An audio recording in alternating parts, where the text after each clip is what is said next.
স্থানীয় সরকার নির্বাচনে কার্যক্রম নিষিদ্ধ, আওয়ামী লীগের অংশগ্রহণে আইনি বাধা নেই জানালো ইসি। যানজট কমাতে ফুলবাড়িয়া টার্মিনাল স্থানান্তর, মিশ্র প্রতিক্রিয়া চালক ও যাত্রীদের। উজানের ঢালে তিস্তায় বাড়ছে পানির চাপ, বন্যার শঙ্কা।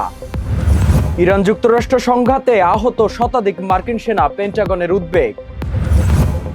এবং ফুটবলের উল্লাসে রাজনীতির ছায়া, শাস্তির মুখে আর্জেন্টিনার 3 ফুটবলার।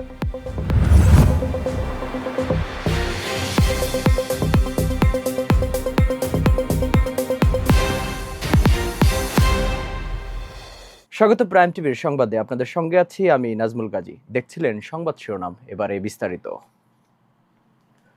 স্থানীয় সরকার নির্বাচনকে ঘিরে গুরুত্বপূর্ণ কয়েকটি সংশোধনী প্রস্তাব চূড়ান্ত করেছে নির্বাচন কমিশন। তবে কার্যক্রম নিষিদ্ধ, আওয়ামী লীগের নেতাকর্মীদের নির্বাচনে অংশগ্রহণ নিষিদ্ধ করার প্রস্তাবে সায় দেয়নি কমিশন। কমিশনের বক্তব্য, স্থানীয় সরকার নির্বাচন নির্দলীয় হওয়ায় কোনো রাজনৈতিক দলের প্রার্থী নিষিদ্ধ করার আইনি সুযোগ নেই। একই সঙ্গে প্রার্থিতা ও নির্বাচন ব্যবস্থায় বেশ কিছু নতুন বিধান যুক্ত করার সুপারিশও করা হয়েছে। আরও জানাচ্ছেন মুস্তাফিজুর রহমান। স্থানীয় সরকার নির্বাচনে আওয়ামী লীগ নেতাদের অংশগ্রহণ নিষিদ্ধের প্রস্তাব নাকচ করেছে নির্বাচন কমিশন। কমিশনের ব্যাখ্যায়, স্থানীয় সরকার নির্বাচন নির্দলীয় হওয়ায় কোনো রাজনৈতিক দলের নেতাকর্মী নির্বাচনে অংশ নেওয়া থেকে বিরত রাখার আইনি এখতিয়ার তাদের নেই। ফলে যোগ্যতার শর্ত পূরণ করলে রাজনৈতিক পরিচয় নির্বিশেষে যে কেউ নির্বাচনের প্রার্থী হতে পারবেন।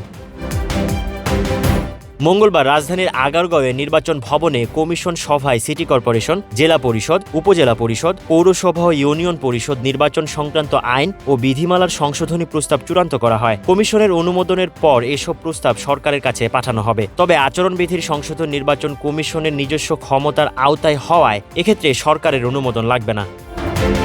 নির্বাচন কমিশনার আব্দুর রহমান আল মাসুদ বলেন, স্থানীয় সরকার নির্বাচন নির্দলীয় হওয়ায় কোনো রাজনৈতিক দলের নেতাদের অংশগ্রহণে নিষেধাজ্ঞা আরোপের সুযোগ নেই। যোগ্যতার শর্ত পূরণ করলেই যে কেউ নির্বাচনে অংশ নিতে পারবেন। কমিশন মনে করেন যে না, এদেরকে এমপিভুক্ত শিক্ষকগণ যেন নির্বাচনে অংশগ্রহণের অযোগ্যতা হয়। বন্ধকদাতা এবং গ্যারান্টার, তো যিনি ব্যক্তিগতভাবে বন্ধকদাতা তিনি তো আছেনই, কিন্তু গ্যারান্টার যারা, তাদেরকেও ঋণখেলাপি হিসেবে অযোগ্য করার একটা কথা প্রস্তাবনাটা আমরা নীতিগতভাবে সম্মত।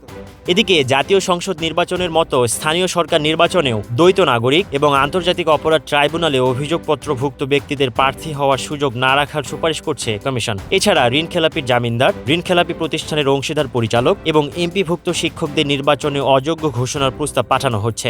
নির্বাচনী বিরোধ দ্রুত নিষ্পত্তির লক্ষ্যে 2 সদস্যের পরিবর্তে উচ্চ আদালতের একজন বিচারপতির নেতৃত্বে 1 সদস্যের আপিল ট্রাইব্যুনাল গঠনের প্রস্তাব রয়েছে সংশোধনীতে। পাশাপাশি স্বতন্ত্র প্রার্থীর জন্য ভোটারের 1% সমর্থনসূচক স্বাক্ষরের বিধানপত্র বাতিল, জামানতের পরিমাণ বৃদ্ধি, আইনশৃঙ্খলা বাহিনীর সংজ্ঞায় সশস্ত্র বাহিনীকে অন্তর্ভুক্ত করা এবং হলফনা বা ইচ্ছাকৃতভাবে মিথ্যা ও বিভ্রান্তিকর তথ্য দিলে প্রার্থিতা বাতিলের বিধান যুক্ত করার সুপারিশ করছে নির্বাচন commission. Mustafizur Rahman, prime TV.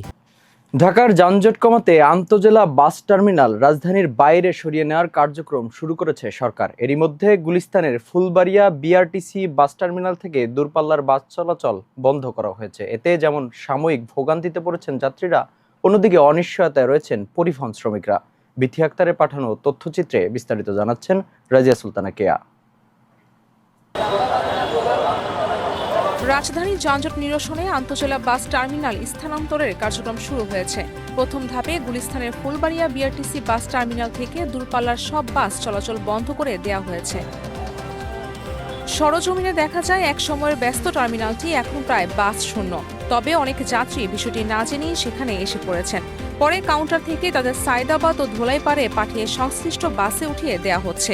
এতে অতিরিক্ত সময় ব্যয় হচ্ছে, বাড়ছে ভোগান্তিও। যদিও অনেক যাত্রীর মতে রাজধানীর ভেতর থেকে বাস টার্মিনাল সরিয়ে নেওয়ার এই উদ্যোগ দীর্ঘমেয়াদী যানজট কমাতে ইতিবাচক ভূমিকা রাখবে। সদরঘাট রুটে চলাচলকারী নগর পরিবহনের চালকদের ভাষ্য, ফুলবাড়িয়া টার্মিনাল সরিয়ে নেওয়ার পর ওই এলাকায় যানজট আগের তুলনায় অনেকটাই কমেছে। এটা সুবিধা যে একবার লোক হলে ওই জায়গাটা নিয়ে সুন্দরভাবে ছেড়ে দিল, যে আমাদের এনতে নিয়ে ফাঁকা জায়গা নিয়ে সুন্দর করে উঠে দিল। এটাও এক হিসেবে খারাপ না, ভালো না, এটাই থাকুক। যেটা আপনার করেছেন নিয়ম, ওইখানে গাড়ি এটাই থাকুক, এটাই ভালো হয় মনে হয় আমার। গ্যাদারিং সিস্টেম কম হয় আর কি। অন্যদিকে আকস্মিক এই সিদ্ধান্তে ক্ষোভ প্রকাশ করেছে পরিবহন শ্রমিকরা। তাদের আশঙ্কা, টার্মিনাল স্থানান্তরের ফলে অনেক শ্রমিক কর্মসংস্থান হারাতে পারেন। তাদের দাবি, রাজধানীর যানজটের জন্য দূরপাল্লার বাসের চেয়ে নিয়ন্ত্রণহীন রিকশা চলাচলই বেশি দায়ী। আমরা ভোগান্তিতে আছি, যাত্রীও ভোগান্তিতে আছে, আমরা এটুকুই ভোগান্তিতে আছি। আমাদের কর্মসংস্থান নষ্ট হয়েছে, আমাদের অনেক লোক ছাঁটা হয়ে গেছে। কারণ পরিবহন যদি না চলে, পরিবহন মালিকেরা তো কেউ রাখবো না এই জায়গায়, শুধু শুধু বসাইয়ে তো আর বেতন দেবো না। সরকারের পরিকল্পনা অনুযায়ী সায়দাবাদ ও যাত্রাবাড়ি বাস টার্মিনাল স্থানান্তর করা হবে কাশলায়। মহাখালী টার্মিনালের বাসগুলো আপাতত পূর্বাচলের অস্থায়ী ডিপোতে এবং পরে টঙ্গীতে স্থানান্তর করা হবে। গাবতলীর টার্মিনাল যাবে সাভারের হেমায়েতপুরে, আর ফুলবাড়িয়া বিআরটিসি টার্মিনালের স্থায়ী ঠিকানা হবে কেরানীগঞ্জ। রাজধানীর যানজট কমানোর লক্ষ্য নিয়ে শুরু হওয়া এই উদ্যোগে প্রথম ধাপে কিছুটা ভোগান্তি থাকলেও দীর্ঘমেয়াদী সুফল মিলবে বলে আশা সরকারের। তবে যাত্রীসেবা নির্বিঘ্ন রাখা এবং ক্ষতিগ্রস্ত শ্রমিকদের পুনর্বাসনের বিষয়টি সমান গুরুত্ব দিয়ে দেখার দাবি জানিয়েছে সংশ্লিষ্টরা। রাজিয়া সুলতানা কিয়া, প্রাইম নিউজ। উজান থেকে আসা পাহাড়ি ঢল ও বৃষ্টিপাতে তিস্তা নদীর পানি আবারও বেড়ে বিপদসীমার কাছাকাছি পৌঁছেছে। বুধবার সকাল 6টায় ডালিয়া পয়েন্টে নদীর পানি বিপদসীমার মাত্র 1 সেন্টিমিটার নিচ দিয়ে প্রবাহিত হয়। পানির প্রবল চাপ সামাল দিতে দেশের বৃহত্তম সেচ প্রকল্প তিস্তা ব্যারাজের 44টি জলকপাট খুলে দিয়েছে কর্তৃপক্ষ। এতে তিস্তার তীরবর্তী নিম্নাঞ্চল বন্যার সংখ্যা দেখা দিয়েছে। ইতিমধ্যে নদীপাড়ের নিচু এলাকার ফসলি জমিতে পানি ঢুকতে শুরু করেছে। বাংলাদেশ পানি উন্নয়ন বোর্ড জানিয়েছে, আগামী 24 ঘন্টায় তিস্তা নদীর পানি বিপদসীমা অতিক্রম করতে পারে। পরিস্থিতি পর্যবেক্ষণে রেখে প্রয়োজনীয় প্রস্তুতি নেওয়ার কথা জানিয়েছে সংশ্লিষ্ট কর্তৃপক্ষ। জাহাঙ্গীরনগর বিশ্ববিদ্যালয়ে মেডিকেল সেন্টারে 21 দিনের ব্যবধানে প্রায় 20,000 পিস ওষুধের হিসাব না মেলায় ব্যাপক আলোচনার সৃষ্টি হয়েছে। ওষুধগুলোর আনুমানিক বাজার মূল্য 73,000 টাকার বেশি। বিশ্ববিদ্যালয় প্রশাসনের ঝটিকা পরিদর্শনে রেজিস্টার হিসাবের সঙ্গে মজুদের বড় ধরনের অসামঞ্জস্য ধরা পড়ে। সব মিলিয়ে 19,567 পিস ওষুধের খোঁজ পাওয়া যায়নি। স্টোরের দায়িত্বে থাকা ডেপুটি রেজিস্ট্রার নূরে কামাল ওষুধের ঘাটতির বিষয়টি স্বীকার করে জানিয়েছেন, প্রয়োজনে সিসিটিভির ফুটেজ পরীক্ষা করা যেতে পারে। এদিকে ওষুধ ক্রয় কমিটির সদস্যরা বলছেন, বিষয়টি তদন্ত করে প্রতিবেদন বিশ্ববিদ্যালয় প্রশাসনের কাছে জমা দেওয়া হবে। প্রশাসন জানিয়েছে, প্রতিবেদন পাওয়ার পর প্রয়োজনীয় ব্যবস্থা নেওয়া হবে। 19,567 পিস ঔষধ এখান থেকে মিসিং। আমরা গত কিছুদিন যাবৎ শিক্ষার্থীদের কাছ থেকে বিভিন্ন ধরনের অভিযোগ পাচ্ছিলাম যে তারা কিছু ইমার্জেন্সি ওষুধ মেডিকেলে এসে পাচ্ছে না। গ্যাস না পেয়ে ঢাকা ময়মনসিংহ মহাসড়কে অবরোধ করেছেন ময়মনসিংহের দিকারকান্দা সিএনজি চালিত অটোরিকশার চালকরা। এ সময় তাদের বিক্ষোভে প্রায় 2.5 ঘন্টা বন্ধ থাকে যান চলাচল। সৃষ্টি হয় কয়েক কিলোমিটার দীর্ঘ যানজট। এতে চরম দুর্ভোগে পড়েন কর্মস্থলগামী মানুষ, শিক্ষার্থী, রোগী ও দূরপাল্লার যাত্রীরা। চালকদের অভিযোগ, কয়েকদিন ধরেই জেলার বিভিন্ন ফিলিং স্টেশনে পর্যাপ্ত গ্যাস মিলছে না। ভোর থেকেই লাইনে দাঁড়িয়ে অনেককে গ্যাস ছাড়াই ফিরে যেতে হচ্ছে। এতে বিপাকে পড়েছেন অটো চালকরা। এই সংকটের স্থায়ী সমাধান চান তারা। খবর পেয়ে ঘটনাস্থলে পৌঁছে পুলিশ চালকদের সঙ্গে আলোচনার পর দুপুর 12টার দিকে অবরোধ তুলে নিলে ধীরে ধীরে স্বাভাবিক হয় মহাসড়কে যান চলাচল।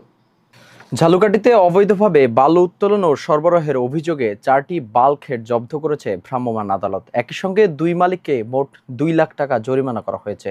বুধবার দুপুরে সদর উপজেলার মনপাশা টেম্পু স্ট্যান্ড এলাকায় গোপন সংবাদের ভিত্তিতে এই অভিযান পরিচালনা করেন নির্বাহী ম্যাজিস্ট্রেট SM মেহেদি হাসান। অভিযানে সুগন্ধা ও বিষখালী নদী থেকে অবৈধভাবে বালু উত্তোলন ও সরবরাহের সঙ্গে জড়িত বাল্কহেড মালিক হানিফ তুহিনকে বালুমহল ও মাটি ব্যবস্থাপনা আইন 2010 অনুযায়ী জরিমানা করা হয়। নির্বাহী ম্যাজিস্ট্রেট জানান, জেলা প্রশাসকের নির্দেশনায় এই অভিযান পরিচালিত হয়েছে। ভবিষ্যতেও অবৈধ বালু উত্তোলনের বিরুদ্ধে এমন অভিযান অব্যাহত থাকবে। জীবন কখনো কখনো মানুষকে এমন এক পরীক্ষার মুখোমুখি দাঁড় করায়, যেখানে বইয়ের প্রশ্নের চেয়ে বাস্তবতার প্রশ্নই হয়ে ওঠে অনেক কঠিন। একদিকে বাবার মৃত্যু, অন্যদিকে সংসারের দায়, আর সেই সঙ্গে নিজের ভবিষ্যৎ গড়ার লড়াই। বিকেলে বাবার দাফন শেষ করে রাতে ATM বুথে ডিউটি। এরপর সকালে HSC পরীক্ষার হলে বসেছেন বাগেরহাটের এক শিক্ষার্থী। শোককে শক্তিতে পরিণত করে দায়িত্ব আর স্বপ্নের পথ চলা অব্যাহত রাখা সেই তরুণের গল্প জানাচ্ছেন বিথিরানী মণ্ডল। বাবার শীতল দেহটাকে মাটির নিচে চিরতরে রেখে যখন ফিরছিলেন, বিকেলটা হয়তো অন্য সব দিনের মতো একটু বেশি অন্ধকার ছিল। বুকের ভেতর চেপে বসা পাহাড় সম শোক আর চোখের জলে বাষ্প, অথচ সেই চোখে ঘুম নেই, কেননা জীবনের সুযোগ যে নেই, কারণ জীবন নামের এক নির্মম নিষ্ঠুর সত্য তার অপেক্ষায় দাঁড়িয়েছিল এটিএম বুথের বাহিরে। একদিকে বাবার বিয়োগ ব্যথা আর অন্যদিকে পেটের আর স্বপ্নের টান। রাতেই গায়ে সিকিউরিটি গার্ডের পোশাক চাপিয়ে এক হাতে বুথের পাহারা আর অন্য হাতে পাঠ্যবই চেপে ধরে রাত জাগতে হলো তাকে। চোখের জল আড়ালে মুছে প্রতিটি পাতার অক্ষরের দিকে তাকিয়ে কাটলো তার রাত, কারণ পরের দিন সকালেই বসতে হবে এইচএসসি পরীক্ষার হলে। বাগেরহাট শহরের মুনিগঞ্জ মেডিকেল স্কুল রোড এলাকার বাসিন্দা ইকন সদ্য প্রয়াত ইসরাফিল দারিয়ার ছোট ছেলে। বাবাকে হারানোর গভীর শোকের মধ্যে পরিবারের দায়িত্ব, চাকরি এবং পড়াশোনার একসঙ্গে সামলাতে হচ্ছে তাকে। পরিবার সূত্রে জানা যায়, গত মঙ্গলবার 21শে জুলাই ভোরে অসুস্থ হয়ে পড়েন ৪৫ বছর বয়সী ইসরাফিল দারিয়া। সকাল ৬টার দিকে তাকে বাগেরহাট ২৫০ শয্যা বিশিষ্ট জেলা হাসপাতালে নেওয়া হলে কর্তব্যরত চিকিৎসক তাকে মৃত ঘোষণা করেন। জোহরের নামাজের পর মুন্সিগঞ্জ দোতলা জামে মসজিদে তার জানাজা অনুষ্ঠিত হয়। পরে মরদেহ গোপালগঞ্জের গ্রামের বাড়িতে নিয়ে গিয়ে মায়ের কবরের পাশে দাফন করা হয়। জীবিকার তাগিদে মোটরসাইকেল চালিয়ে সংসার চালাতেন ইসরাফিল দারিয়া। বড় ছেলে ইমনও একসময় বাবাকে সহযোগিতা করতেন, কিন্তু সড়ক দুর্ঘটনায় আহত হওয়ার পর তিনি মানসিক ভারসাম্য হারিয়ে ফেলেন। এরপর থেকে পরিবারের ছোট ছেলে ইকন হয়ে ওঠে একমাত্র ভরসা। ইকন বাগেরহাট খানজাহান আলী ডিগ্রি কলেজের মানবিক বিভাগের শিক্ষার্থী এবং চলতি বছরের এসএসসি পরীক্ষার পড়াশোনার পাশাপাশি পরিবারের খরচ চালাতেন তিনি। বাগেরহাট শহরের রেল রোড এলাকায় কৃষি ব্যাংকের একটি এটিএম বুথে রাতের শিফটে খণ্ডকালীন চাকরি করেন তিনি। বাবার দাফন শেষ হওয়ার কয়েক ঘন্টা পরই মঙ্গলবার রাতে তিনি কর্মস্থলে ফিরে যান। দায়িত্ব পালন করেন রাতভর, কারণ পরদিন ২৩শে জুলাই তার এসএসসি পরীক্ষা। একদিকে বাবাকে হারানোর বেদনা, অন্যদিকে মানসিক ভারসাম্যহীন বড় ভাই, সংসারের দায়িত্ব এবং নিজের ভবিষ্যৎ গড়ার লড়াই। প্রতিকূলতার মধ্যে দায়িত্ববোধ ও শিক্ষা জীবন চালিয়ে যাওয়ার তার অদম্য চেষ্টা স্থানীয়দের প্রশংসা কুড়িয়েছে। অনেকেই ইকন ও তার পরিবারের জন্য দোয়া করার আহ্বান জানিয়েছে। বিথিরানী মণ্ডল, প্রাইম টিভি, ডেস্ক রিপোর্ট। এবারে আন্তর্জাতিক প্রসঙ্গ। ভারতের সরকার বিরোধী বিক্ষোভ ঘিরে উত্তপ্ত রাজধানী দিল্লি। প্রধানমন্ত্রী নরেন্দ্র মোদী ও স্বরাষ্ট্রমন্ত্রী অমিত শাহর পদত্যাগের দাবিতে প্রধানমন্ত্রীর সরকারি বাসভবনের সামনে অবস্থান নেন রাহুল গান্ধী, প্রিয়াঙ্কা গান্ধী সহ বিরোধী জোটের নেতারা। এ সময় ব্যাপক ধরপাকড় চালিয়ে রাহুল, প্রিয়াঙ্কা, অখিলেশ যাদব সহ বেশ কয়েকজনকে আটক করে পুলিশ। পরে অবশ্য কয়েক ঘন্টা পরে তাদের ছেড়ে দেওয়া হয়। আরও জানাচ্ছেন আরিফুল ইসলাম।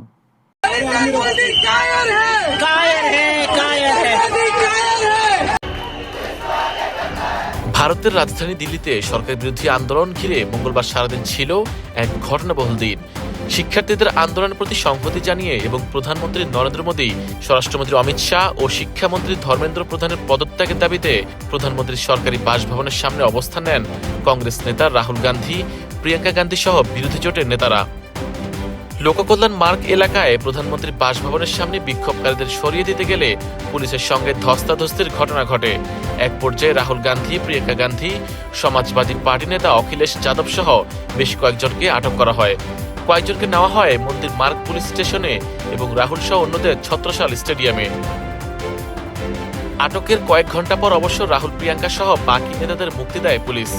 থানা থেকে বেরিয়ে প্রিয়াঙ্কা গান্ধী বলেন, শিক্ষার্থীদের দাবিগুলো যৌক্তিক এবং প্রশ্নপত্র ফাঁস রোধে সংসদে আইন পাশ করা জরুরি।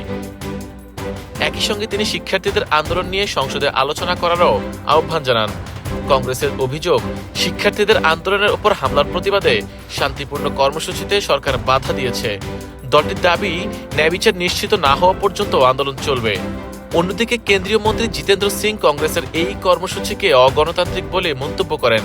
আর শিক্ষামন্ত্রী ধর্মেন্দ্র প্রধান অভিযোগ করেন, শিক্ষার্থীদের রাজনৈতিক হাতিয়ার হিসেবে ব্যবহার করছে রাহুল গান্ধী। এদিকে শিক্ষার্থীদের দাবিতে ককরোচ জনতা পার্টির কর্মসূচি অব্যাহত রয়েছে যন্তর মন্তরে। আন্দোলনের প্রতি সংহতি জানিয়ে সেখানে যোগ দিচ্ছেন শিল্পী, রাজনীতিবিদ, বিরোধী ও বামপন্থী নেতাকর্মীরা। ককরোচ জনতা পার্টির প্রতিষ্ঠাতা অভিজিৎ দীপক অভিযোগ করেন, সরকার আলোচনার কথা বলে আন্দোলনকে দুর্বল করার চেষ্টা করছে। দলীয় নেতাদের আটকের প্রতিবাদে উত্তরপ্রদেশ, কর্ণাটক সহ ভারতের বিভিন্ন রাজ্য বিক্ষোভ কর্মসূচি পালন করছে কংগ্রেস। Ariful Islam, prime TV. মধ্যপ্রাচ্যে ইরান ও যুক্তরাষ্ট্রের চলমান সংঘাত দিন দিন আরও জটিল ও উদ্বেগজনক হয়ে উঠছে। হামলা পাল্টা হামলার মধ্যে এবার প্রথমবারের মতো সংঘাতে আহত মার্কিন সেনাদের সংখ্যা প্রকাশ করেছেন পেন্টাগন। একই সঙ্গে হরমুজ প্রণালীকে ঘিরে নতুন করে উত্তেজনা ছড়িয়ে পড়ায় বৈশ্বিক জ্বালানি নিরাপত্তা নিয়েও বাড়ছে শঙ্কা। মধ্যপ্রাচ্যের যুদ্ধ পরিস্থিতি নিয়ে বিস্তারিত থাকছে রাজিয়া সুলতানা কেয়ার ডেস্ক রিপোর্টে।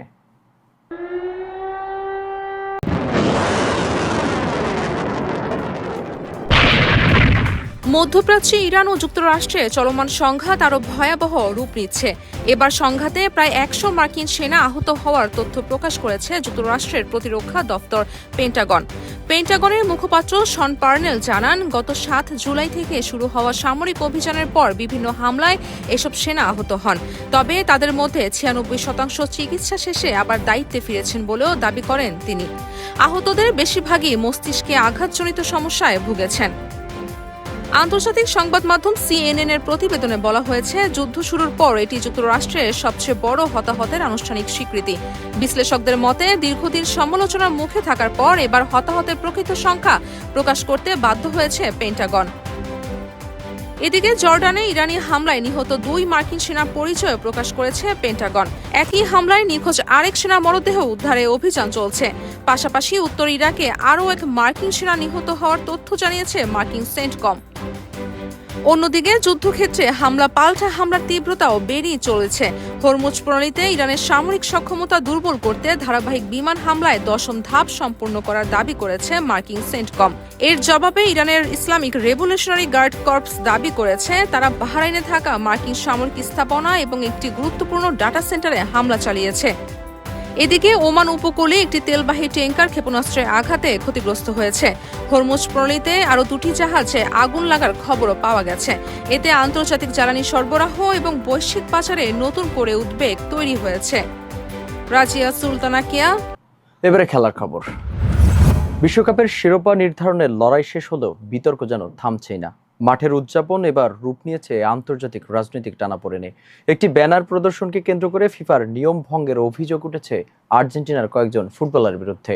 সেই অভিযোগ ঘিরে যুক্তরাজ্যে তাদের ভিসা বাতিলের দাবি জোরালো হচ্ছে, যা বাস্তবায়ন হলে ইংলিশ প্রিমিয়ার লিগে খেলা 3 আর্জেন্টাইন তারকার ক্যারিয়ারে বড় ধরনের সংকট পড়তে পারে। ফুটবল, রাজনীতি এবং কূটনীতির এই নতুন বিতর্কের বিস্তারিত জানাচ্ছে আরিফুল ইসলাম।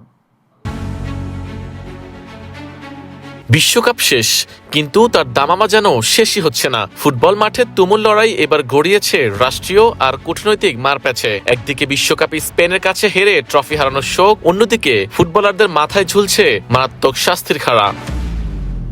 ইংল্যান্ডকে হারিয়ে ফাইনালে ওঠার পরই উল্লাসে মেতেছিলেন আর্জেন্টিনার ফুটবলাররা, কিন্তু গোলমাল বাঁধল উদযাপনের ধরন নিয়ে। উদযাপনের সময় মাঠে একটি ব্যানার উঁচিয়ে ধরেন কিছু আর্জেন্টাইন ফুটবলার, যেখানে লেখা ছিল লাস মালভিনাস সন আর্জেন্টিনাস, অর্থাৎ মালভিনাস আর্জেন্টিনারি।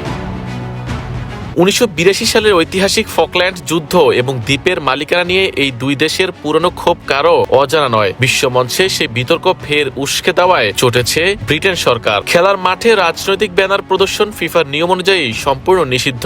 এ নিয়ে ফিফার কাছে আগেই বিচার চেয়েছিল ব্রিটিশ সরকার। তবে ফুটবল নিয়ন্ত্রক সংস্থা সিদ্ধান্ত নেওয়ার আগেই আরও এক ধাপ এগিয়ে কড়া পদক্ষেপ নিতে চলেছে ব্রিটেন প্রশাসন।